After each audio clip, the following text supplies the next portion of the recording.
Our book's arguments are relevant here too.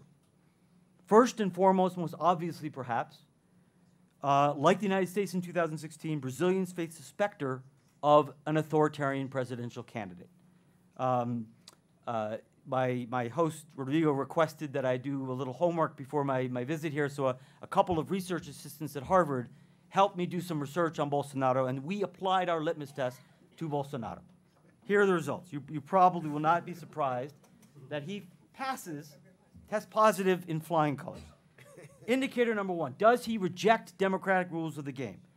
Throughout his career, as far as we can tell, going back to the 1980s, Bolsonaro has praised the military dictatorship and challenged the legitimacy of the post-1985 democracy. In 1993, he declared, "I am for dictatorship," called for the closure of Congress, like in Fujimori's Peru the year earlier. More recently, Bolsonaro declared that what happened in 1964 was not a coup. He promised a Chavista-like packing of the Supreme Court, and he questioned the legitimacy of Brazil's electoral system, calling it rigged. He just named as his vice presidential candidate a general who at various points has signaled his openness to a military coup.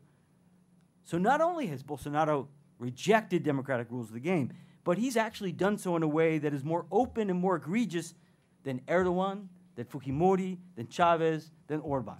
None of those guys openly embraced dictatorship. Okay, so he passes that one. Check that box. Indicator number two, toleration or encouragement of violence. In 1998, Bolsonaro said the military should have killed 30,000 people, including Fernando Henrique Cardoso. He's encouraged the extrajudicial police killing of suspected criminals. He has embraced death squads in Rio de Janeiro. He's justified the extrajudicial killing of 19 farm workers in Pará in 1996. Indicator number three, denying the legitimacy of one's partisan rivals.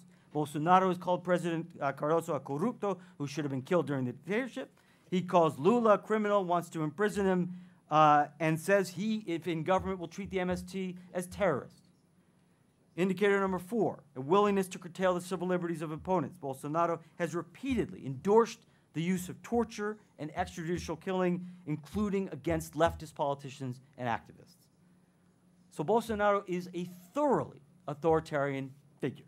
That distinguishes him, and I think this is very important, that distinguishes him from all of his rivals, all of his major rivals in the 2018 presidential race. It distinguishes him from Alckmin, from Marina Silva, from Haddad, from Ciro. My host also requested that I do a little research on these other candidates, and we did. None of them show up on this litmus test. Ciro Gomes, from the best of my research, has a big mouth. But we found no evidence of authoritarian tendencies. Being hot-tempered and being offensive is not the same thing as being authoritarian. Taking bribes, as Lula allegedly did, is not the same thing as being authoritarian. This is very important.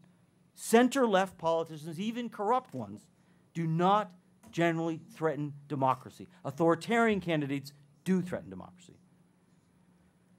So Brazil may be headed to one of those critical moments that Linz wrote about, when political and economic elites may have to choose, may be forced to choose between their short-term political and policy goals and the long-term defense of democratic institutions.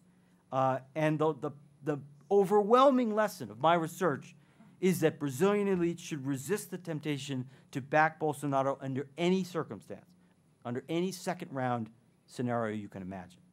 I worry when I read that Bolsonaro was applauded by the National Confederation of Industry last month, and that according to CNI President Robson Andrade, many entrepreneurs like Bolsonaro because he shows authority. I worry a lot that business leaders will decide that Bolsonaro is worth the risk maybe because of the economic policies that Paulo Guedes can deliver, or maybe because it's just better than having to deal with a government led by Ciro or Haddad. This is the historic mistake that Italian liberals made. It's the mistake that German conservatives make. It's the mistake that U.S. Republicans are making today.